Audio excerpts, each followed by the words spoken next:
Hey guys, welcome back to the podcast. I appreciate your patience and we're back and full steam ahead. I have a bunch of great guests lined up for you guys in the next coming months and I'm really pumped about it.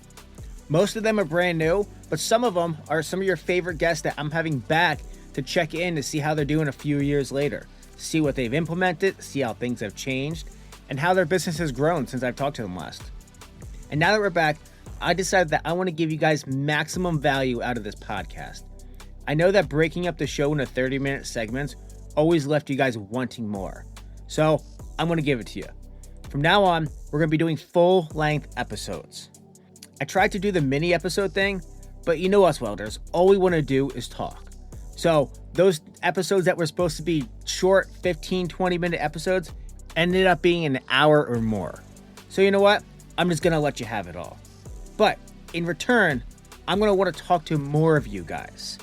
Now, I totally understand that doing an interview isn't for everybody, and I totally get that.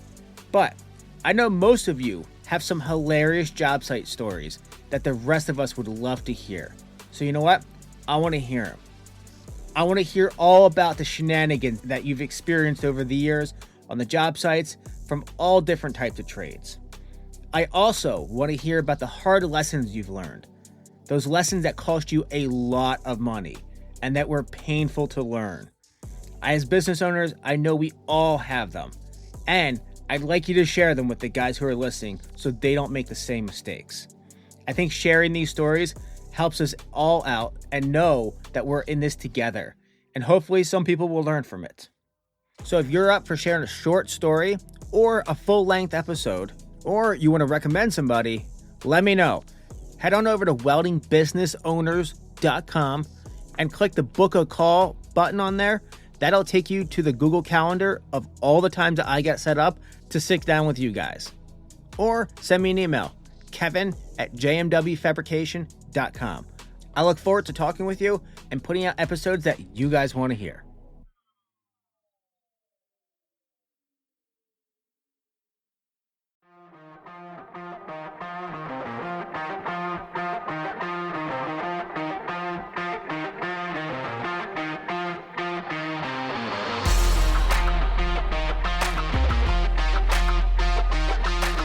Hey guys, welcome to the Welding Business Owners Podcast, where our podcasts are late, but our bids are on time. I'm your host, Kevin, with JMW Fabrication.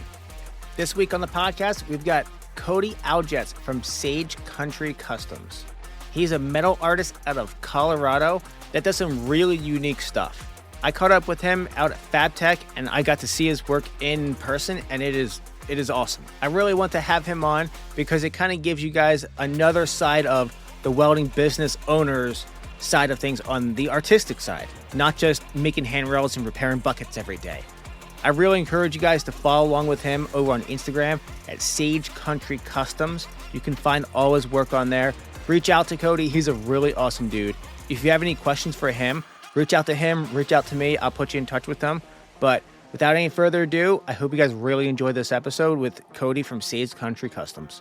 Well, Codie, I appreciate your time. Thanks for coming out, man. Why don't you go ahead and introduce yourself and let everybody know what you do? Kevin, thanks for having me. My name is Codie Aljets. I live in Gunnison, Colorado, which is on the western side of the state. And I primarily try to stick in like high detail metal art.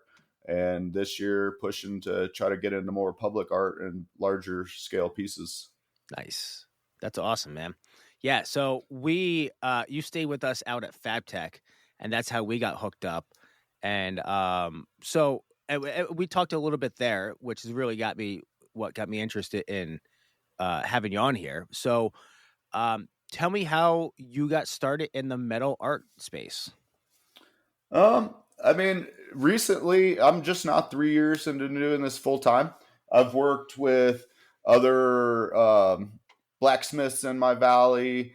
I used to do large scale playground installations, which was a combination of welding for the structural side. And then we actually did like spray concrete and like carving. So I've been around like the art realm for, in and on off all my life here. And, 3 years ago, I took the chance to just try to take the opportunity and see if I could do it full time for myself. And in the way that I want to do it, and really just trying to build more of the lifestyle that I want to have versus the business and the money side of it. So, 3 years of running my own business and learning something new every day. I mean, there's so many things that I didn't know that I didn't know, especially in the art realm of how to, have a sustainable business. And I can't say that I'm there yet in my mind. I'm not there where I want to be. So. Okay. So how you were doing it as a side hustle while you had your full time day job, or you just get like how'd you get clients Yes, from? and Yes and no. I mean, I've always done it for like gifts. Mhm. And I've done like side things. People come and fix trailers or, hinges on gates and things like that. But it's never really just been a full-time art gig. And I had some perspective change back in 2020, and um, yeah, the world was different in 2021. And honestly, I lost my job because I wasn't vaccinated after going through some heavy medical stuff. And uh, I just decided, why not give it a shot? And I had experience running other businesses. I grew up in a family business. I've ran crews of up to like 17 people on the road for months at a time. And I thought, well, why the heck can't I just try to do this for myself? And I work out of my garage space, or my home studio, as I'll call it, as an artist.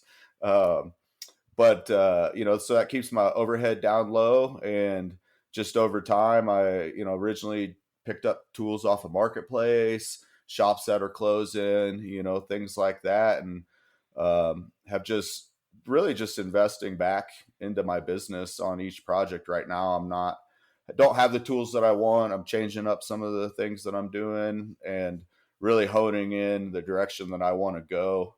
And like I said, larger in public. So, it did start as gifts, and always got great feedback from people on that. And everybody's real excited, and it was reclaim type stuff. And I've just really enjoyed now trying to see how far I can manipulate metal, and um, using sheet metal a lot. And this year I jumped into a lot of bronze and copper, and even trying to throw gold leaf on top of that, and playing with perception more than anything. You tell somebody something's out of bronze and you got 24 karat gold leaf in it, their eyes definitely light up differently than what they do of like, here, this is carbon steel. Yeah. So it's been really fun to have some evolution of my own choosing, and seeing how far I can push myself. Nice. What did your wife say when you said, "Babe, I want to go full time and be a metal artist"? Um, you know, it's still one of those things. We've always supported each other, especially on careers. I'm not one of those people that are going to stay in a job that I'm not happy with, and neither is she. And a little bit of that is, not just being somebody that wants to show up and be a sheep, or somebody that just gets told what to do. We've always had ambitions to keep growing. And um, I honestly, she wouldn't have let me do it if I hadn't gone through a heavy cancer battle. And it was just this perspective thing. And it's like, why wait? Mhm. This was always like a talk about, like, when I retire, then I'm going to be a metal artist. And I'm so glad I didn't wait and take that opportunity now. I've made less money than I have in 20 years, the last 3 years. But we had some property, and we sold a little bit of property, and even recently sold like a snowmobile to buy a new planishing hammer, and just taking priorities a little different, and trying to make it work the best we can to take a couple steps back for a few years financially. And in my mind, it'll grow bigger than what I ever made working at the fire department or working at somebody else's welding shop. And I have the opportunity to be at my boys' gymnastics practices, or I go play pickleball with the old people on Tuesdays and Thursday mornings. And I've got those opportunities to do those things.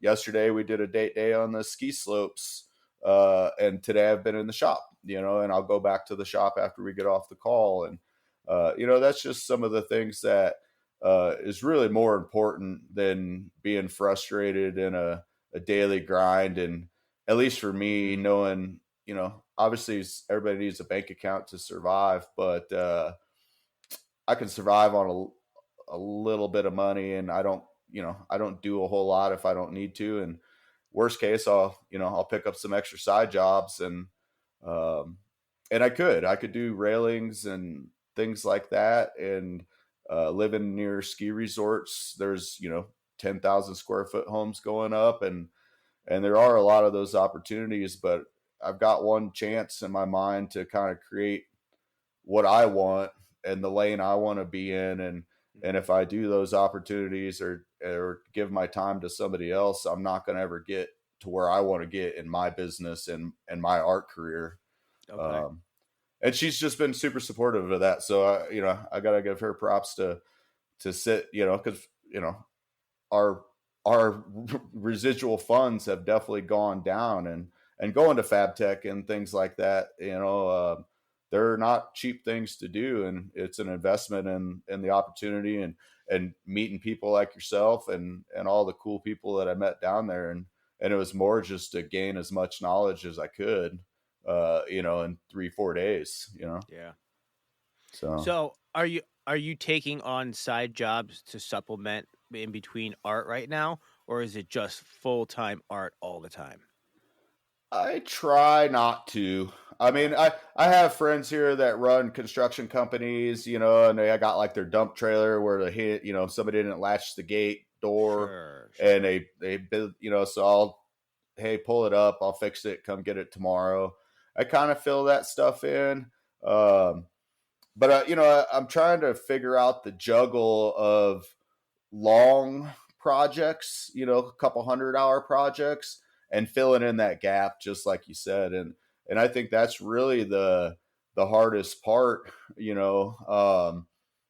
to answer your question, I'm really trying not to do that other stuff anymore. I did a bunch of rails and got stuck on job sites, getting put behind 6 months, and having 20K of material sitting in a bay of my garage and still trying to walk over it and make art. And it just didn't really. I don't want to be frustrated. I want to Mhm. I want to be doing stuff that excites me and keeps me motivated. And I think that's part of the thing with the art, is that if I do get bored or kind of get into something of repetition, that's really my own fault. Um, but there's a money factor. You gotta make a living, and that's what's been the challenge of figuring out the last couple years of capitalizing on the holidays. I'm already thinking about Valentine's Day. Like everybody does metal roses, and people buy them, but what else is an opportunity? And Mhm. thinking about like classes, like a once a month on a Saturday, have 5 people or whatever the class may be. Um, have people in the shop for 4 hours on a Saturday morning, and guarantee you're going to have X amount of money each month. And it takes a little bit of weight off the shoulders versus chasing, because you can get into a bunch of art shows and galleries and this and that, but some of that stuff comes home after 2 months. And you can't let it be personal. You gotta just know that, at least the way I look at it, is just the right home hasn't walked client, or the right home hasn't been found for those pieces yet. um, Mhm. but while they sit, I've got some high dollar pieces sitting in the room next to me. And that's kind of what I'm doing now, is because they don't do anything sitting in my laundry room. Nobody sees them, and unless you're pushing them on like the social media or something like that, um, it's not bringing in any money. So that's really the challenge. Yeah. And that's what I'm trying to, I'm going to approach that a little differently this year, than I did last year. And 2024 was definitely my best year so far. And I'm going to keep doing the things that work for me well, and try to capitalize and make a bigger push in some of the things that I've avoided, either because I've wanted to avoid those personally because I want to have time on the weekends for the family or, Mhm. some personal time. But I gotta put my head down and treat it like a real business all the time and not, kind of push it aside sometimes, like we were talking a little bit earlier, in the holidays or, you know, Mhm. if you're not in your shop making money and you're working for yourself, nobody's making money for you. If you're a solo guy and you don't have Yeah. PTO to, to have Fall those back times on. off and not have it in the back of your mind. Unpack that a little bit of what you were saying about what you're going to do different this year. Um, so for me, I've kind of avoided like artist festivals or shows. And the same. It's been because I don't really feel like I'll represent myself very well on like day 3 of talking about the same 10 pieces of art for 8 hours a day. I'll talk art all day with other artists. Um, but when you got people walking up and knocking on your art pieces, oh, is this metal? And you go through the process over and over. I've kind of avoided it. But it's just the reality. If you want to get your name out there as an artist, you gotta be in people's faces, and if you're not, people aren't thinking about you. So one, really the only goal I didn't meet on my um, business plan for 2024 was doing more art festivals, which is some of the stuff I'm already behind the curve of that. There's some art festivals that are already applying for 2026. Mhm. And you got to have a booth set up for that. You have to have inventory set up for that. And if you're going to do back to back weekends or, multiple shows in a month, you got to have backup inventory for like the third show because you hope you're going to sell everything, right? Mhm. Um, you can bump out of them, but then it's a loss at a certain point. You lose your booth fee, which most of them are $500 or more for a weekend, at least out here near the ski resorts and the high end clientele that I'm looking for. Um, the second part of that is I do um, auctions. I've being a cancer survivor, I do give back to local organizations, and um, I don't fully donate, but I donate a huge portion of those. I take like 20%, which is typically a 50-50 split. But being that these organizations did so much for me, I give that back. But it's a door opener to a room of 400 of the clients that I want to be in front of. Yeah. Uh, and those help me a lot, which is something I'll do this year because they're very good for me to grow as an artist and getting my emotional side of that piece out. But this last year I gained 2 commissions in one night that'll equal out to be a good amount. Like the one I'm starting right now is the highest dollar commission I've been able to get. Um, and it's not where I want to get to, but it's a door opener. And that person already has another piece in their house, and that's part of the thing that I've learned is collectors can really make or break your career as a whole. Hmm. Um, Another part I'm doing this year is, and I've been kind of doing it. I started last year about mid-year. Is I'm just approaching businesses more.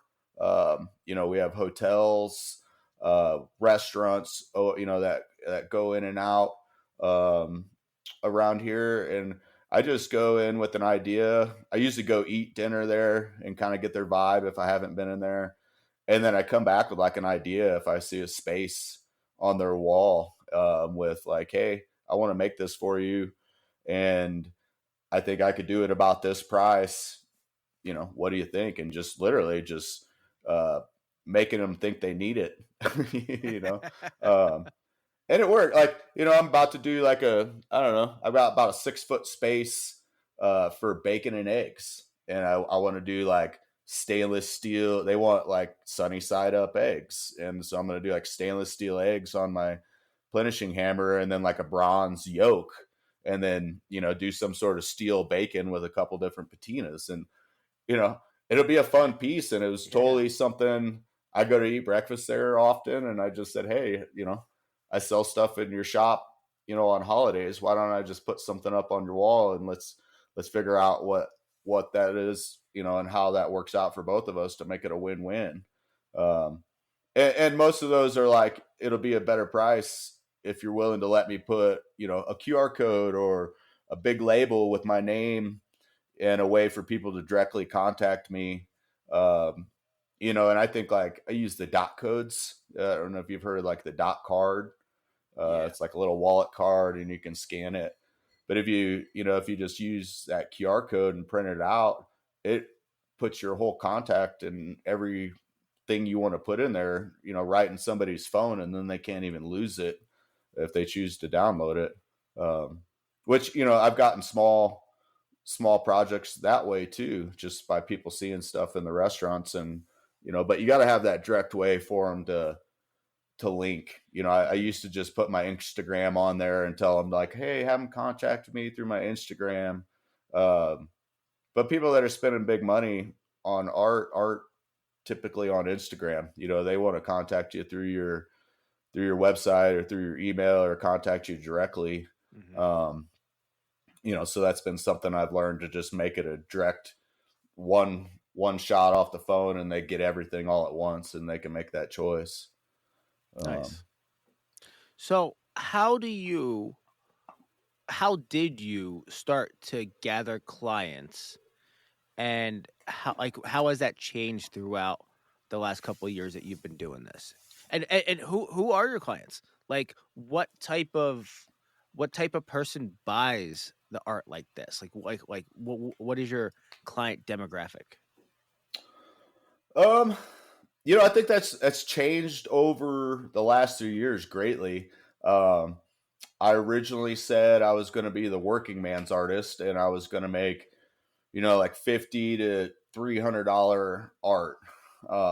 And I was, hand cutting saws and making chain candlestick holders and things like that. And that stuff, clients you could find on Facebook Marketplace. You could go to antique stores, work with the people that are already going to find reclaim type stuff.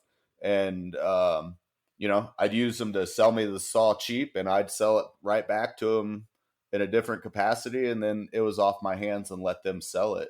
But being a working man's artist, you got to make a ton of stuff to survive off of $50 and $250 stuff. It's just, I was running myself ragged. I had a lot more friends that were clients, and just, average people. But I would work my butt off all week, chasing materials, cleaning materials, and then fabricating whatever piece I was wanting to make, and not making near what I can with like a high detail. So, I still do my bread and butter to fill in the gaps. My clients are kind of average Joe. I put out like a $69 Set the Mood Rose special for Valentine's Day. I do like saws around Christmas. I do a lot of, $200 to $400 like gifts for like birthdays and holidays, just personalized stuff.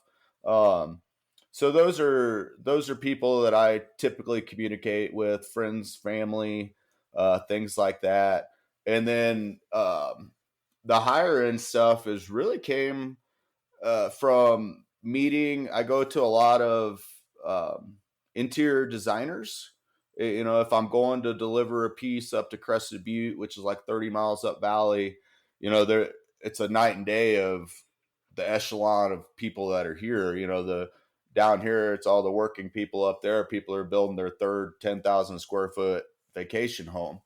Um, and a lot of the places here are like a full on engineer to finished interior design, all in one, like, studio or whatever.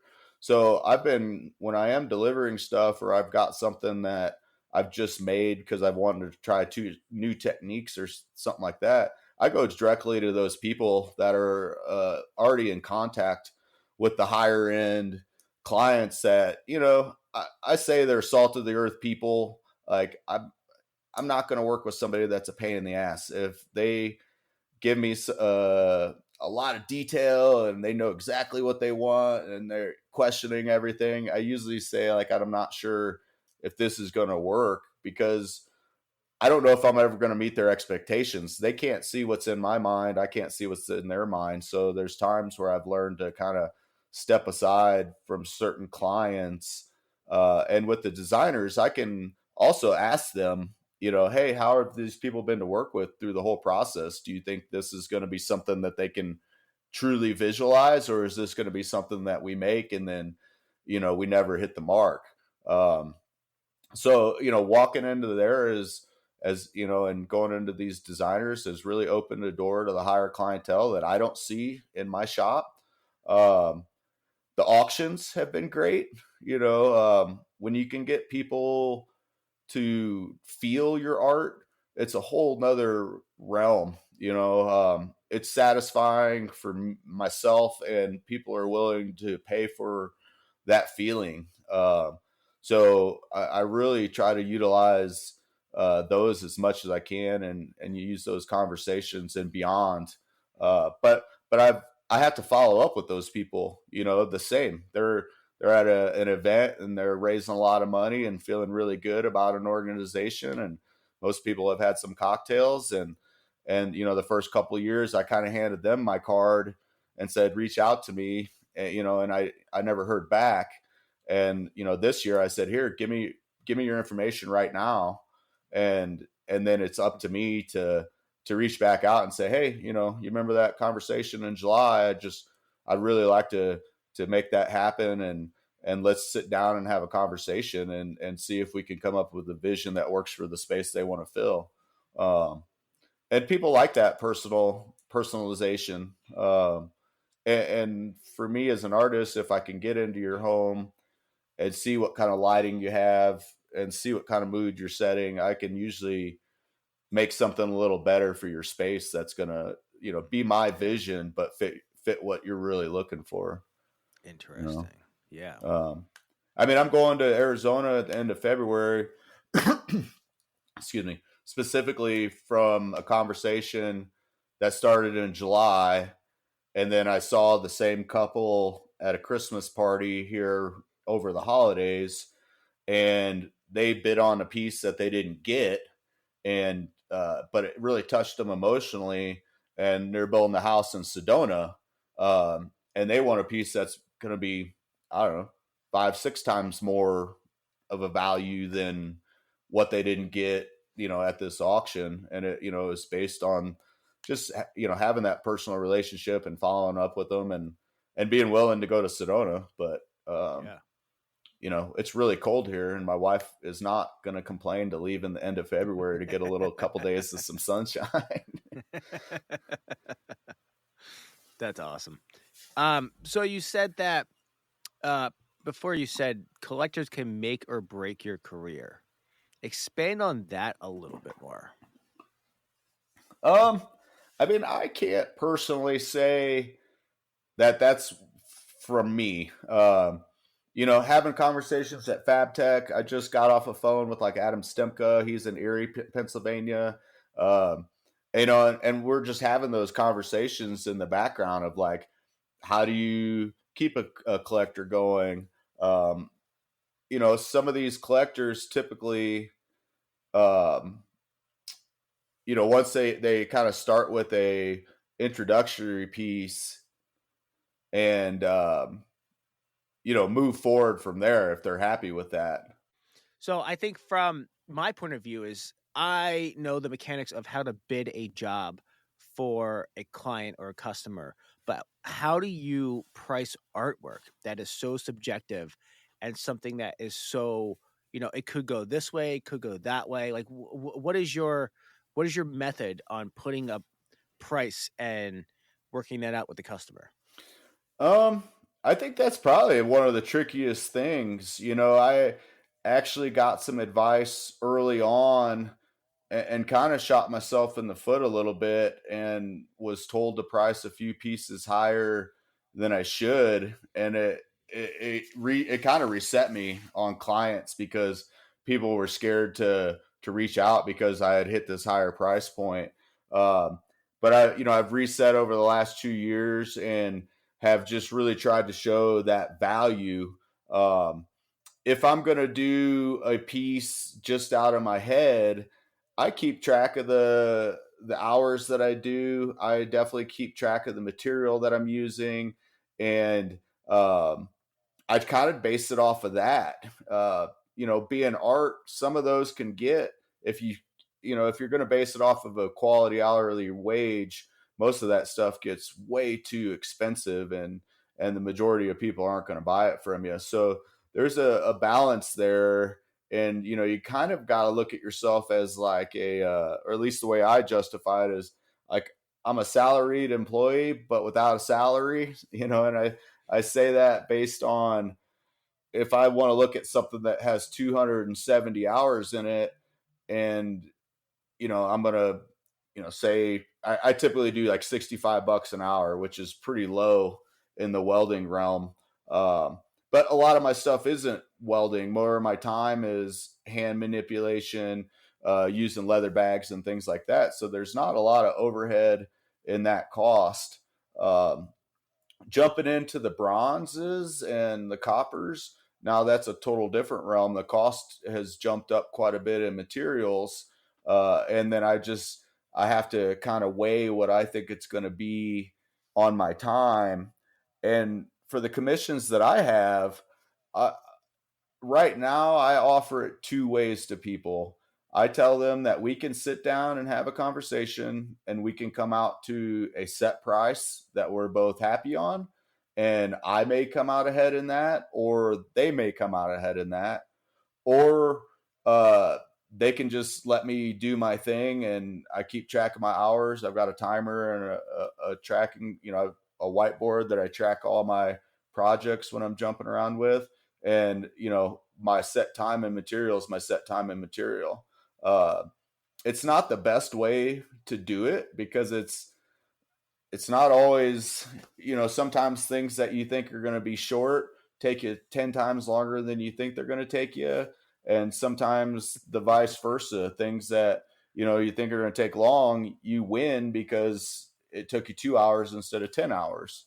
And that's just things that almost every project that I'm doing right now, I'm trying to use a technique in a future project that I'm wanting to do that's either a larger scale or a technique that I haven't done before. And I just eat it in that first project, whether it's making a die or, I actually grind a lot of hammers into different shapes and kind of make some of my own things for textures and some of these different things that I'm trying to accomplish. And I just put that as a loss up front into my time for my knowledge first, and then second, I've got that tool already made for future projects. So I try not to pass that kind of trial and error on to my client unless it's something that they specifically ask for. If it's a Okay. finish that they want to ask, it's like, okay, I know I can accomplish it. I'm not quite sure. If you want me to do it, I'll do it. But that trial and error time is going to be on them, since it's kind of their vision or their focus. And the same, I try to do a solid. I want my clients to feel like, at least for now, I want to feel like they have a value or got a value for what I'm producing. Uh, and right now, I pretty much, my clients always come out ahead right now, which isn't a great way to run business, but to get the opportunities that I'm getting and to only be in art for 3 years and getting into these 15, 20,000, and I'm even already talking $7,500,000 projects. I'm gonna give a little bit right now to gain those opportunities, especially if it's somebody that's commissioning now that's already talking about like a life size elk or a life size mule. That's what I'm going to Sedona for, is a mule. And Yeah. I don't know how I would make a mule, but I'll make one. Um, There's no YouTube video on that, is there? no, but like that's why I want to go to. That's where I'm at. Is I'll make the investment to go to like a Mule Days event so I can see 100 mules and take pictures all weekend. I'll probably take tape measures and all sorts of stuff that people look at me weird at this mule event. But if you're going to jump into high detail, the proportions and the details are what sets you off. You can make a great body, and if the head looks small, everybody's going to notice the small head. They're not going to notice the veins and the muscle stuff in their hind legs and hind quarters. So, it's really a tough thing on some of the commissions to come up with a set price, but other things like the saws or the roses or things like that, I've done enough now. I know exactly how much time they take me. Every one of them gets better, and every one of them I get faster on, just like anybody that sets up jigs on handrails or anything like that. Those things you can set a price and know what people are willing to pay for, and just keep that moving along. So it's really been a thing of more so trying not to devalue myself. I think, people want to just make the money and see things move. But I'm at a point now, like, I've got this headdress and skull here, and I'm not just going to sell it for a lower price, just get the money. I had one guy offer me, he kind of undercut me and told me he was going to go sell it for double and then commission me to buy it to make another one for the same price. And, I could have took that 12 grand or whatever that he offered me. And, I told him no, like I'm not going to have somebody take it and sell it for 30 grand and then come undercut me again. I'm not going to do that. And I don't want to, have that clientele to deal with. So it's really, if anybody's trying to start their own business, you got to either be set up for yourself as far as like have a little nest egg, or, like I said, we sold some property that we had built a little tiny house on, and was willing to give up, that part of our family getaway time to create something that we want to create now. So each one is really, really a stepping stone to gain that knowledge. And the same, what I sell here, where, up Valley, the average home cost now is probably, I don't know, $2 million. You're not going to get the same for the same piece in the Midwest, where you're in a neighborhood of $250,000 homes average, or whatever they are. I'm just using rough numbers, but it's really where you set yourself up, and some of that is just projecting where you want to be. I'm not going to go into like a souvenir store. There's some local galleries and stuff that want me in them here, and most of their stuff is $50 to $1,000, and where I want to get to is not selling $50 and $1,000 pieces. So you gotta put yourself in the clientele and in the realm that you want to be in. And even mentioning earlier, like the restaurants and stuff, you can have stuff for sale in a restaurant, but nobody goes to a restaurant thinking they're going to buy art. So you're better off to make a better deal with that restaurant to buy it. If they want to sell it and make more money, I'm okay with that. But I'd rather have a set piece out there that's a display for what I'm trying to put out there, and then have the people contact me for the next one, versus just having a bunch of stuff floating around out there that's for sale. And the galleries take a ton. The average gallery takes 50 to 60%. So Dang. when you're in an area and you want 10 grand for a piece, and they say, well, we'll just double it, it kind of makes you choke a little bit. You're like, oh, I want it to sell. Is that too much? But if you all of a sudden sell a $20,000 piece that you thought was worth 10 grand, now there's that piece out there that somebody valued at $20,000.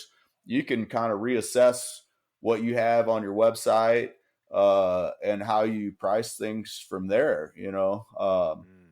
At these auctions, some of the stuff is going for insane amounts of money, but you can't walk away from a charitable auction and say I'm going to sell it for the same price, because people are there to donate money and get something out of it. So you can use it as like, holy crap, it sold for 40K, and you can think then, okay, instead of it selling it for 10 on my website, I could probably get 15 out of it, you know. Hmm. Um, Yeah. but that's kind of a game that all artists play, and as you get your name out there, obviously, like, whoever sold the banana with the duct tape on the wall for $6 million really has something behind their name, because they sold a banana with duct tape for millions of dollars. Yeah. But it's just, I think you just gotta be willing to accept um, that you might not be where you want to be, or vice versa. Somebody like the commission I'm doing right now, I went to him with a price, and luckily it's such a good client. He came back to me and said, look, you're undervaluing yourself. Go reassess this. And I did. And we came up with a number that was several $1,000s more than what I was going to Wow. do it for. And I really appreciate that. But I also think I'm getting that type of communication out of my clients because I'm very transparent with what I'm trying to do. They know why I'm trying to do it, and people believe in your message and in you. They're willing to help you out, and they're willing to value your art, or your skill, whatever it may be. Hmm. And I think that's the same in any business. The personal side is a huge part of it, in the background beyond the making, you know. Okay. So do you think that it's more of a you have to work up so the price game, it sounds like it's more of a you almost need to earn your price to be higher by every piece because that like each piece that sells that's a little bit more a little bit more expensive, your value just increases. So do you see this as like almost like a game in order to get your name worth more, so therefore your pieces are worth more? 100%. Like, Okay. um, Okay. you're at FabTech. Look at like a Ray or a Barbie. I'm just, or like David Madera. Those people have a name, in social and in the art realm as artists, and they can get double or triple what I could get right now for what I would consider an equally quality piece in my own style. You know what I mean? Like, Mhm. we're not trying to replicate each other, but there's a longevity there. People don't want to pay a big dollar amount for somebody that just makes one thing that's really rad. It could be the most rad thing on the planet, but if you don't follow it up with something of equal quality or show the consistency, uh, people don't really want it. I actually had a guy, as the best compliment I could have ever gotten. I took a piece to a realtor office, and it was all these agents that sell mega ranches. And I knew they were going to be there for one day, and they were coming from all over the country. I took a bighorn sheep in there, and it wasn't even finished. And the one guy immediately was like, "Do you want to have a live auction?" And I was like, "Well, I don't know. It's not even finished." I threw out a first price, and he says, "Sold." I didn't even get a chance to like barter because I undercut myself. And he came back to me and said, look, I was just sold this ranch, and I was sitting smoking cigars with this guy. And I looked up in the room, and he's like, is that like a Da Vinci or what is that? And he was like, yeah, the guy that bought the ranch said, yeah, I had two of them. I sold the other one to buy this ranch. And this guy that had asked me to have this live auction, he says, dude, I see the value in what you're making now and the way you talk. I see where you're going to go. He goes, I'm buying this as an investment. He goes, I know it'll be worth more later. And that was like a game changer in my mind because, yeah, Wow. let alone like was there big names thrown in that conversation. I learned not to be the first person to throw out a price. Always. And but I threw out a price that I threw out $9,500. I thought, it was like my first year and a half of making art. I thought, damn, I can't afford that. So I Mhm. thought that's a high price, and I felt good about that. You know, he said it should have been a couple grand more, but lesson learned. I sold a piece, and he's a guy that I send stuff before I'm finished. Now I send him emails or text of like, hey, got any interest in this, or do you have a client that has any interest in this? Because Mm. and he's the one that'll undercut me and tell me he'll go sell it for more. But um it is you have to gain clout. It doesn't matter how good you are. uh, you can't just be a one trick pony and think that that one piece is going to be the game changer. And typically the thing, especially on social, the thing you think that is going to be the game changer is not. And the stuff I put out there that I feel is very basic usually runs away. So it's all different in the different realms, and in social, I don't sell art. I get people that are makers or want to learn how to make art that follow me, and I have to look at it that way.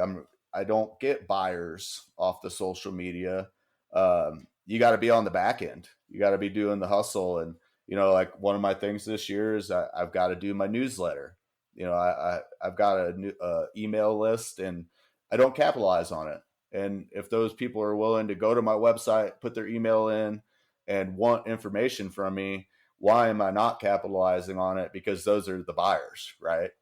Yeah. Um, and that's just some of the back end stuff that I'm trying to get better at, and those are the people that are going to help you grow bigger pieces. Like I said, it's a Mhm. stepping stone, and some of it you just have to be willing to just throw the Hail Mary.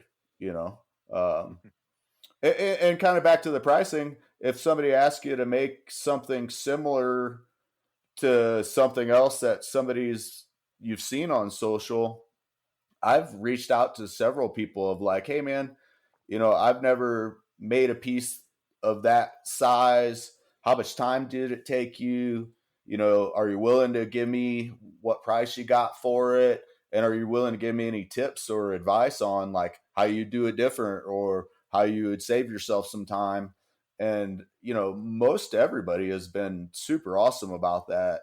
We're all doing we're all trying to make a living for ourselves, or at least the most people that I communicate with.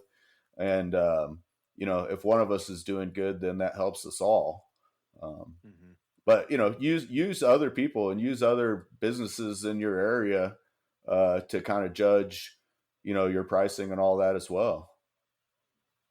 So what is that so if you've got a commissioned art piece, what is that conversation like when they say, does it lead with price? Does it lead with what they want?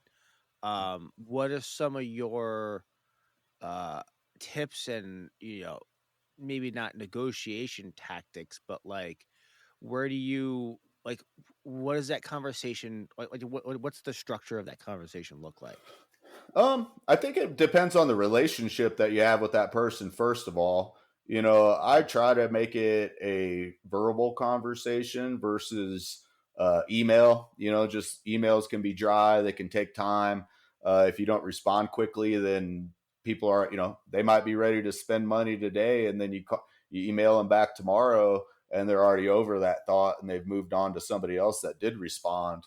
Um, Mm. you know, I definitely ask. The first things I ask are, what are your expectations as far as like how detailed do you want it to be, size, is it going to be a wall mount versus like a freestanding piece? um, what's your time frame? That's the biggest thing, because some people are like, oh yeah, I need it for a birthday next Saturday, and they want a 200-hour piece, and just doesn't it doesn't work. So time frame is like a huge thing. And as you get busier, that's been something that's a whole nother realm of it, and juggling some commissions versus like holiday pieces and how to kind of manipulate those all at once. Um, I do. I try to let them kind of lead into what kind of budget they're looking for. I kind of leave that for the end of the conversation.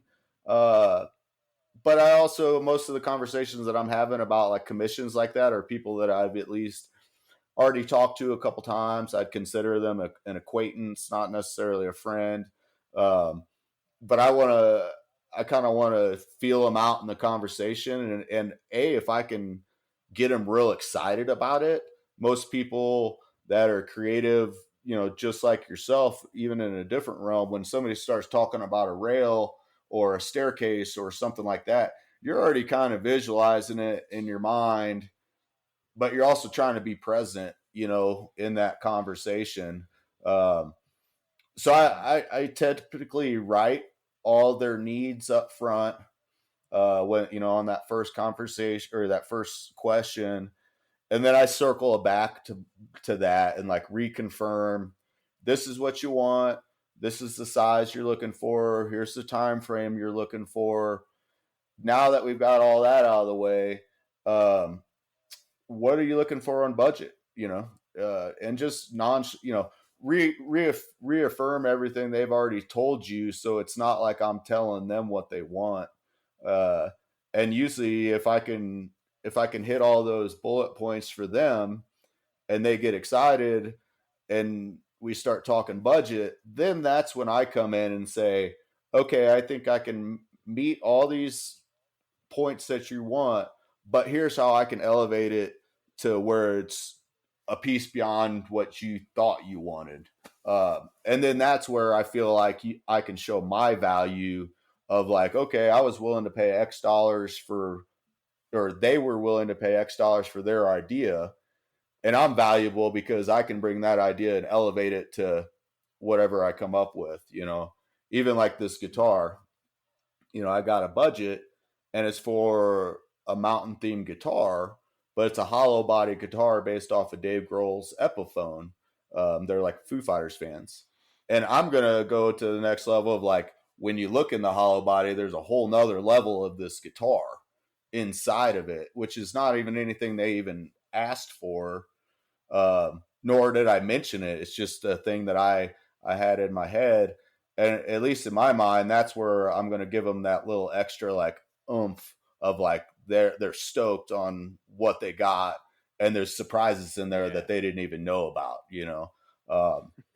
And I think that's the where I'm at. I'm not of a value in the artist community that I can say, oh, this is going to be X amount of price. And if there's anything beyond that, it's more of a cost. I need to show that I can prove a better value than the dollar amount we talked about. And I think that's where you can start trickling up a little bit at a time. And I'm fighting time. I'm doing in 3 years what most artists say takes 5, 7, 10 years. Um, but I've just been putting my head down and willing to do that hustle, and I'm willing to do a 270-hour piece with no commission just to show like this is what I can do, and be willing that if it doesn't sell for some reason, to say, okay, well, it's a great piece to show my skill level, and I can use this at shows, galleries. I can take it into people's homes and show them face to face, what I can come up with from a pencil sketch drawing, you know. Yeah. So Interesting. it's been interesting, and I think every artist uh, struggles with that, and talking with the same people at FabTech that, you see on social and you're like, oh, they're killing it. Like, dang, like I want to be there. A lot of those pieces are sitting in their garage, or, they're still trying to sell it or something. It's not always what you see in the Instagram world. The starving artist thing is really a legit thing, but I think that it can be a sustainable business if you're willing to put yourself out there and run it like a business and push yourself farther and farther, you know? Mm, yeah. So with the commission piece, do you get like a percentage down, and then do you do like payments as it's more completed, or how does that work? How's the money side of it work? I think I'm learning on that. Like this one was the first one that I actually did a like a contract. And the same, I used another artist out there that has done pretty high dollar pieces and said, "Hey, are you willing to, send me the contract you use and I'll change the verbiage up and you make it work for what I needed." And taking a 50%, I got a range on this one of a couple grand one way or the other.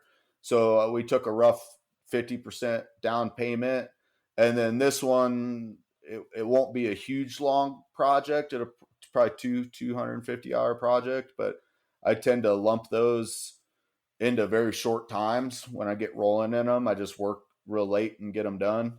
um, Mm. but I'll just, for this one, I'll just get the final payment when it's done. But having like the next project that I'm already talking with that client, it'll be a progression payment. It'll be a 50% down, like a 75% completion, and then an installation, kind of like what I would do running, in previous businesses and things like that. But that's all been stuff that has been a stepping stone or even just learning. I've done a couple like Christmas gifts that were very personal for people, and I didn't take money down, and they were friends. And then they didn't ever pay me, and they're sitting in my shop. So even though it was like family and friends that made me learn that lesson, it kind of just goes back to that old verbiage of like, there's no friends in business, but we can still, at least I still think we can treat each other like friends. But um, Yeah. when it comes to that, I've got even on my smaller, like $300-400 uh, Christmas commissions that I did this year, it's all 50% down payment, non-refundable, and completion at payment. And also the part of the where I've got to now and learning from others, I've put in my contracts that I get right to change the piece during the process without their approval. Um, and that kind of goes back to even fabrication days or handrail days. There's projects that change during it just because of paper versus reality or computer versus reality. Of certain things just don't work when you start putting the pieces together, right? So you got to make a decision on the fly to make that work. Um, and I've made it to where I can do that, in my contracts. And I think that's, if it's a huge change, I'm going to ask my client. But if it's just something that I kind of feel would look better, or a layer would look different, or reversing it, um, I'm just going to make that decision on the fly and hope that they, I'm going to confidently tell them why that was the best decision. Have you ever had anybody be disappointed with what they got? um, I don't think so. I mean, I've had some Okay. people that thought they knew what they wanted, and I made it what they wanted, and I made it in the budget that they wanted. And I've had them add stuff, like, "Ooh, I'd really like a little more of that or a little more of this on it."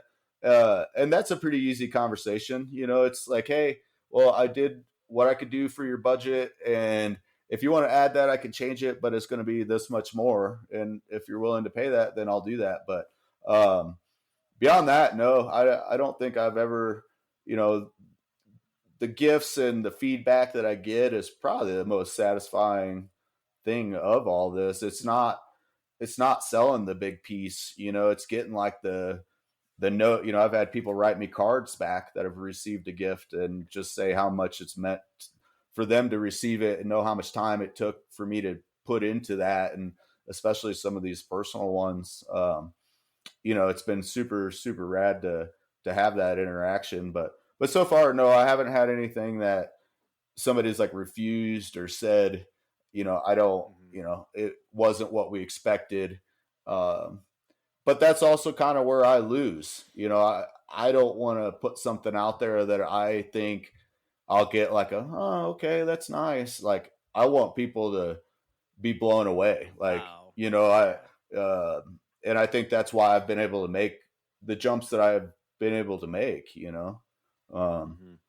I mean, even in this, I've done the same auction 3 years now, and in 3 years, I've been able to triple what my first year brought, which is getting into pretty good dollars. Hmm. So even on that side, people are seeing my progression. Even in those realms, and seeing my progression as they're starting to follow me on my website or social media. Um, it, and like I said, I'm very confident. Like I told you guys in Florida, like I'm just getting started, and I think I could do tenfold what I'm doing on scale and detail. I've just got to. There's got to be a way of the right time and the right project to make some of those leaps. I can't. I'm not financially stable enough to say I'm going to dive into a 6 month project and somebody buys it. you know, Yeah. that's a huge risk, but Yeah. it could be a huge game changer, right? You spend 6 months and get somebody to buy something for 100 grand. I'm I'm gonna keep pushing, but I'm cool. Like I'll set back and make another 6 month project if I can make that sustainable. Um, Sure. it's just risky, It's risk versus reward in some of that. So you said earlier that you were looking to get into like larger scale stuff like what you say municipal and townships and like stuff like that. How do you even enter into that? Well, there's all different ways. You can, if you're local and you live in a small town like myself, you can, for art stuff, you can go to like the art district or the creative district and just ask what they're looking for, if they've got any projects that they're looking for, or if there's even any local grants. That was something I did this morning. Like we've got a couple grant cycles that end in February, and a lot of those projects are based on how they're going to affect or be affiliated with the community. So if you can give a public piece, they're willing to, and have a good meaning behind it, they're willing to give you a little more money towards it. Um, there's cafe, it's like call for artists, callforentries.com. There's a whole bunch of um, websites like that you can narrow down to exactly what kind of art you're trying to do, the area that you live, the state, the region, all these different things. And you literally gotta just enter them. You got to make artist statements. You got to make a resume. Uh, a part of getting into bigger public art is they want to see your history of large art, and that's been my hiccup recently. So I've just started making a couple pieces of a larger scale and hunting opportunities like that. Um, Mm. and then it's just, you really just can't get beat up. You're going to enter a bunch of opportunities, and you're going to get just like any sales, you're going to get a lot more no's than you get a yes. Uh, but every process I've learned something, whether, I always ask for feedback. Like, why didn't you pick me? Or what can you tell me if I want to enter next year? What can I do better? And some will tell you stuff, and others they won't tell you anything. But majority of people respect that if you're willing to, just be humble and try to grow out of it. Um, and that's what I'm trying to do this year. I'm going to enter even all the way out into Minnesota. There's like sculpture walks and things like that will broaden my reach with my name. And it's not necessarily just in the mountains where I'm at in a smaller area. So, if you're willing to broaden that reach and willing to drive something across the country, in my mind, it's worth it. Because it sits there for a year. You get like an auditorium. They usually give you like $1,000 to let your piece sit there for a year. But while it's there for a year, it's for sale, and then a percentage of that sale goes back to that creative district or to that community arts foundation. So then you're not just having a piece there, you're becoming part of that art community. And if you can make money for that community, now they respect you. And then your name's kind of in the back of people's minds for a commission or another opportunity that might be out there. Plus, it's a resume builder. Now I've, had a public piece in Colorado and Minnesota, or, that was part of my drive to have a piece at FabTech, even though it's not a public art display. It's something that I could have put on a resume that said, I was at a 4-day, attend, conference that has X amount of attendees, and I was a staple piece for this company.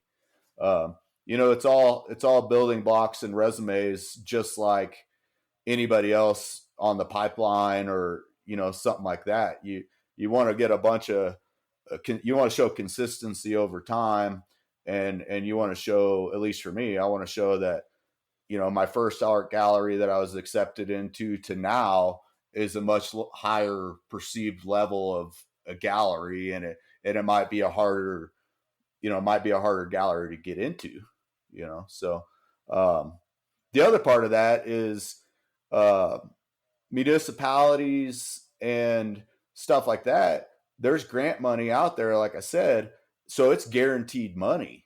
There's a whole nother thing there, that if you can get a 25 or a 50 or 100K budget, um, it's guaranteed project. There's a lot more cost up front, because if you're going for some of those big ones, instead of me pencil drawing it, now I got to find somebody that can help me put it in CAD, or some three-dimensional stuff, and that's really hard to translate what's in my mind and have somebody else draw it out for me. But same, it's stepping stones, and looking at other opportunities, and just like the FabTech, taking piece there, and some of that, it's just trying to create opportunities, and taking the opportunity that's there, because if you don't, that opportunity might not arise again. I'm not guaranteed to be able to go back in October to Chicago. Do I hope I can? Yeah. But if I can get somebody to pay me to take an art piece there, or help pay for housing, then it sure makes a lot better opportunity to make that happen again. And there's a whole lot more events out there beyond FabTech that some of these corporations go to all of them. So if you can get something that travels around with, that's tied to something like that, you're once again using somebody else's leverage to grow your name, and get you out there, and build that resume, and build that value. Yeah. So, where, like, when you first started out, what was one of the biggest mistakes that you made in the the business of art, and what do you think is the biggest mistake a lot of people are making now? Um, I think probably in the beginning, the biggest mistake I made is I thought if you made some really cool stuff, it was just people were gonna buy it. Like, you know what I mean? Like, the reality is, like, even though I get a ton of compliments, and I have a lot of other makers that respect what I'm doing, and this and that, uh, you got to put the effort in. You got to run it like a business, and you can't just think that some reel on social media is going to all of a sudden make you a bunch of money, because it doesn't at all. At least for me, you know. I love it for what it is, but um, I don't put any clout in that based on my success as a business. Um, Mm. and I think the second part of that is just being willing to take those licks, and be humble enough to grow from them. And you're either going to grow and learn from it, and change those mistakes, or you're not going to be successful. Like I said, I'm in year 3, and it's been a struggle every year, but each year is getting a little bit better. And even this past year, what I focused on, I learned so much from other people, and taking that, and learning what went well in 2024 and learning what I needed to do better in 24 and taking that mindset into 2025 is what's going to make me successful even more in 2025. Um, you know, Going to like a fab tech and getting a bunch of handshakes and stickers and all that's awesome. But once again, it ain't bringing in the dollars, right? So you really got to put your boots on the ground. And I've probably been a little more stubborn on some of the opportunities that are in front of me for money. But once again, I want to create what I want. And if I veer from that, I feel like that's going to be harder to jump back into my lane, because I'll either have the carrot of money in front of me, or you get one project and it spirals into 2, 3, 4, 5. And then next thing I know, I'm frustrated and struggling to make art again. So Yeah. I think the second part of that is just, stay the course and, write a business plan, have goals written out that are attainable. Have your 5-10 year goals, but have goals written that you think you can make happen for whatever time frame you put on them, and give yourself those tastes of success, to where you can build off of that and set that bar higher on those next goals that you write down. Hmm. Yeah. Who taught you the most about getting into this industry, and who taught you how to be not so much the artist side of it, but who taught you the most about the business side of art? Of art specifically, I hired an art coach, and Oh, I hired an interesting. art coach that was completely opposite minded of me, like very different minded, I'll say. Okay. um, Okay. and I guess just for me, I kind of wanted that like devil's advocate of somebody that's going to give me the perception and the perspective that I don't necessarily look at.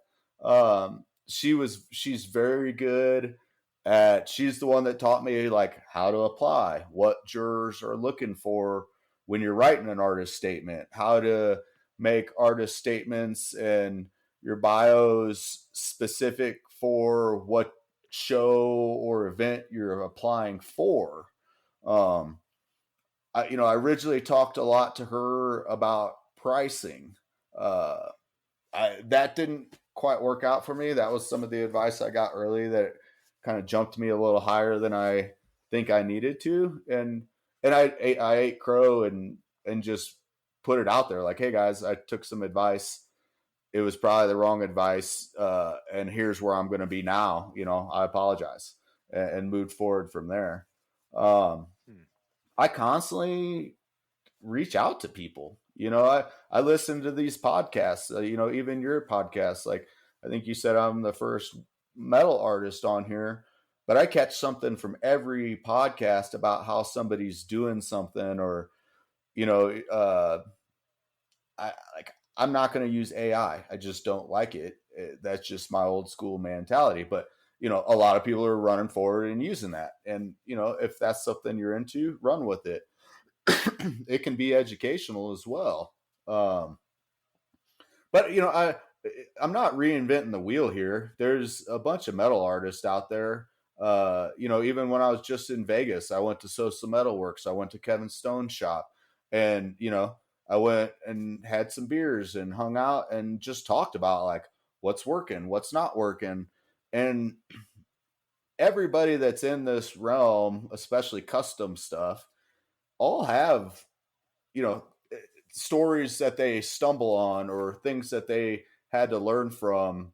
Throwing an AI image out there that was too detailed and the finished piece didn't match the AI image, and there's frustrations between a client and the maker, things like that. Mm. So don't be afraid to ask people. That's where the social media for me is. It's really the reason I like it. It's because I'm learning a ton. I'm asking people what tools they're using. Even after FabTech, I've had so many conversations about, affiliations with brands, pricing, website design, sticker design, all these things that other people are doing. And if you see somebody doing what you want to do or they're really good at it, just see if they're willing to help you out a little bit. Nobody's got like a secret sauce or something secret that we're doing. It's just you're either willing to do the work or you're not. um, and as an artist, it's making is the easy part, 100%. You can make stuff all day, but unless you're doing the work and taking these other opportunities, calling local newspapers and getting articles about yourself, calling, if you're in a city, call news, invite them to your garage. You'd be surprised, what people want to see or how easy it is to get a yes. But unless you ask, you're not going to ever get it. I've gained, I'll say, closer friends. I talk to more people on the phone from social media than I probably talk to on the phone in my just normal realm. Real life. But we can all relate, right? People don't want to talk about welding at the dinner table with family. They don't understand it, and they can give you support, but they can't really give you true advice. They can't tell you the ups and downs. And like I said, even the people that are perceived to be doing the best, that there's always a struggle, and they're hustling just as hard in the background, Mm-hmm. Yeah. Well, I appreciate you, man. Is there anything else that you want to put out there to the audience about what you do, or anything else you got? Come follow me on social. I'm under Sage Country Customs. That's my actual business name, or you can look up Codie Aljets. I'm definitely willing to take any input, feedback, advice, as long as it's constructive and so on. Anybody that can throw trolls. Yeah, if you got trolls, you're doing something right, I guess. And I think the other part of it is just the whole reason I'm doing it is like perspective, right? Like, I didn't think I was going to live past 2020, and it's really easy to move on with life and just kind of get back into the grind and take the easy route. But if you're looking for some fulfillment and just really trying to grow and have a life you want, just try to do it and use the support around you and be willing to have those low times. And if you're going to be an artist, be willing to be your own worst critic, but you also got to be your own biggest supporter and fan, because you're in a shop by yourself a lot of days, and you can get really down seeing other people having successes or perceived successes. But just put your head down and put your welding hood down and go to work. Nobody's going to do it for you, so don't wait and don't waste the time. Yeah, absolutely, man. So, well, Codie, I appreciate your time, buddy. I hope to see you out at FabTech this coming year, and best of luck to you, man. Thank you. Yeah, I'm already working on I just signed a contract with an affiliation with a welding company. So Heck yeah. I've got a bunch of welders coming this way, and I'm going to try to work that angle and see if I can get in a FabTech booth and make that happen. So. Nice. That's awesome, man. Cool. I appreciate you having me, Kevin. I really appreciate it. All right, buddy. I'll talk to you soon. Thank you.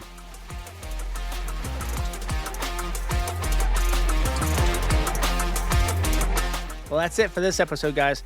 Hope you enjoyed it, and hope you guys got to see the other side of a welding business when it comes to artistic side. If you liked the episode, share it with somebody. That's how we grow this thing. Share it with somebody that it could help them. Leave us a 5-star review on your favorite podcast player. I really appreciate that. And go check out Codie's stuff online. He's almost everywhere at Sage Country Customs. So check back in 2 weeks for another episode of a brand new business owner you haven't heard before. Until next time, get out there, get it done, and get it in, boys.